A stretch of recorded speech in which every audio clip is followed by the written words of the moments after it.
मैं सर्वशक्तिमान यहोवा परमेश्वर का एक बार फिर से धन्यवाद करता हूँ कि सर्वशक्तिमान यहोवा परमेश्वर ने एक और दिन हमारी जिंदगी में फिर से जोड़ दिया कि हम अपने सर्वशक्तिमान परमेश्वर का धन्यवाद करें और उसके आंगनों में प्रवेश करते हुए जय जयकार की ध्वनि करते हुए उसके नाम को महिमा दें। आइए आज के प्रतिदिन के आत्मिक भोजन पर मनन करें। दूसरा कुरिन्थियों 4 अध्याय और उसकी 8 आयत। हम चारों ओर से कलेश तो भोगते हैं पर संकट में नहीं पड़ते, निरुपाय तो हैं पर निराश नहीं होते। पौलुस की इस पत्री में जब पौलुस हमें इस बात के बारे में बताता है कि हम चारों तरफ से कलेश भोगते हैं, और एक मनुष्य के लिए कोई ये नई बात नहीं है। जब मनुष्य मां के गर्भ से बाहर आता है, उसके जीवनों में वही चिंताएं, कलेश, तमाम चीजों से वो घिरा रहता है। इसलिए प्रेरित पौलुस इस बात की ओर हमारे ध्यान को ले जाते हैं कि जीवन में जब हम इस संसार में हैं तो चारों तरफ से हमारे लिए कलेश है। आपके कामकाज में हो सकता है, आपके बिजनेस में हो सकता है, अगर आप पढ़ने वाले विद्यार्थी हैं तो वहां पर भी हो सकता है, या आपके घर में भी हो सकता है। इसलिए वो कहता है कि चारों ओर से कलेश तो हम भोगते हैं, पर उस कलेश को भोगते वक्त या उस कलेश में रहने के बाद हम संकट में नहीं पड़ते। और संकट में वह व्यक्ति जो परमेश्वर पे विश्वास करता है, जो परमेश्वर के साथ में अपने आप को निरंतर चलाता है, जो परमेश्वर के भय में दिन और रात अपने आप को मनन करता है परमेश्वर के वचन की ओर।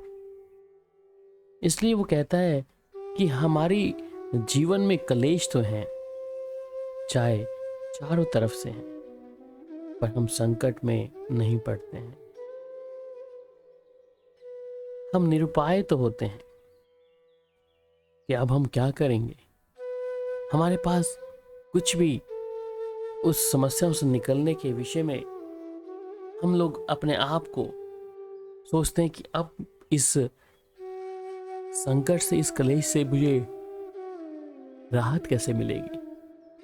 हम कुछ क्षण के लिए निरुपाय होते हैं, पर फिर भी वचन यह कहता है पर निराश नहीं होते।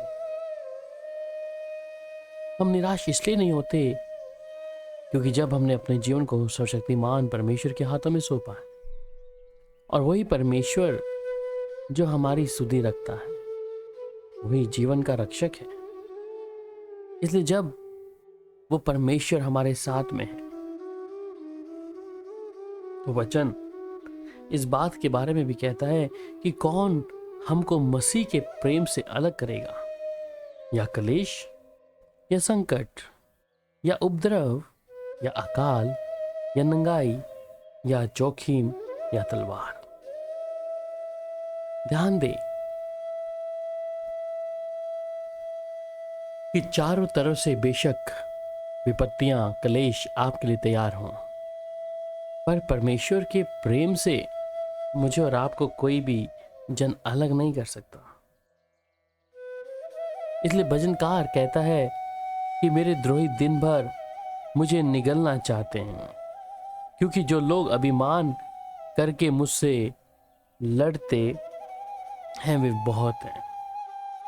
द्रोही, हमारे शत्रु, हर दिन कहीं ना कहीं प्रकार की योजना या षड्यंत्र बनाते हैं, पर ध्यान दें कि जिसकी ओर यहोवा परमेश्वर है उसका विरोधी कौन हो सकता है। हम उस परमेश्वर पर, जिस पर मैंने और आपने ईमान लाया है, वो हमें निराशा नहीं होने देगा, क्योंकि उसका वचन हर दिन हर समय हमारे लिए नया ताजा बल और शक्ति देता है। इसलिए याकूब 1:2 में कहता है, हे मेरे भाइयों, जब तुम नाना प्रकार की परीक्षा में पड़ो, इसे तुम आनंद की बात समझो। इस बात में तुम आनंद करो जब तुम निराशा में हो,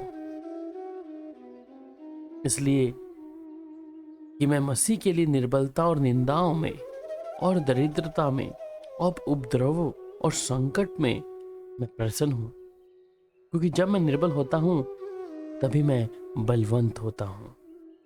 केवल यही नहीं, वरन हम कलेश में भी घमंड करें, ये जानकर कलेश से धीरज होता है। हे प्रियो, जो दुख रूपी अग्नि तुम्हारे परखने के लिए तुम पर भड़की, इससे ये समझकर तुम अचंभा ना करो कि कोई अनोखी बात तुम पर बीत रही है। ऐसी कोई भी बात हम ना सोचे कि यह अनोखी बात है, परंतु जब मसीह के साथ चल रहे हैं तो परमेश्वर जो हमारा खुदा है वो कहता है, मैं तुम्हें अनाथ ना छोड़ूंगा, मैं तुम्हारे पास आता हूं। इसलिए वो परमेश्वर हमें संभालता है। वो सर्वशक्तिमान परमेश्वर इन चारों तरफ के कलेशों से जो हम भोगते हैं इस संसार में, इस धरती पर, इसलिए हम संकट में नहीं पड़ते। कुछ समय निरुपाय होते हैं पर निराश नहीं होते, क्योंकि हमारे पास यहोवा परमेश्वर है, वो खुदा है। इसलिए हम हियाव नहीं छोड़ते। यद्यपि हमारा भारी मनुष्य नाश भी होता जाता है, तो भी हमारा भीष्त्री मनुष्य तब दिन प्रतिदिन नया होता जाता है। यारो, इस संसार के कलेश में परमेश्वर अपनी राहत, अपनी शांति मुझे और आपको देता है। इसलिए आज प्रतिदिन के आत्मिक भोजन में हम प्रभु का धन्यवाद करें। जब हम नाना प्रकार के कलेशों में हैं, परीक्षाओं में हैं, समस्याओं में हैं, चिंताओं में हैं, संकट में हैं, पर हम निराश नहीं होते, क्योंकि यहोवा परमेश्वर हमारी ओर है। आइए प्रार्थना करें। प्यारे पिता, हम आपका धन्यवाद करते हैं। आज सुबह के समय प्रभु आपने हमें मौका दिया कि आपकी पाक हजूरी में आने के लिए प्रभु जी आपका हम धन्यवाद करें प्रभु जी। और सर्वशक्तिमान यहोवा, हम आपके उपकारों का धन्यवाद करते हैं, जब आपने नया दिन हमारी जिंदगियों में दिया प्रभु, कि हम आपका धन्यवाद करें और आपके उपकारों का शुक्रगुजारी करें। प्यारे पिता, आपका धन्यवाद हो। जितने लोग भाई बहन प्रभु इस समय आज के कलाम को सुन रहे हैं प्रभु जी, आपका आत्मा एक एक व्यक्ति को, एक एक भाई बहन को प्रभु अपनी हजूरी में ले ले प्रभु जी। और जो आज कलेशों को देख रहे हैं, समस्याओं को देख रहे हैं, परेशानियों को देख रहे हैं, प्रभु आपका आत्मा इसी क्षण एक एक भाई बहन को प्रभु अपने आगोश में लेते हुए आप उन्हें अपने गले से लगा लें प्रभु। ये निराशाएं प्रभु हमारे जीवन में नहीं होंगी प्रभु, जब आप हमारे पास होंगे। कलेश होंगे, परंतु उन कलेशों में प्रभु आप हमें समझ, बुद्धि, ज्ञान और शक्ति और सामर्थ्य देते हैं प्रभु। मैं आपका धन्यवाद करता हूँ पिता कि आपने प्रार्थना को सुना।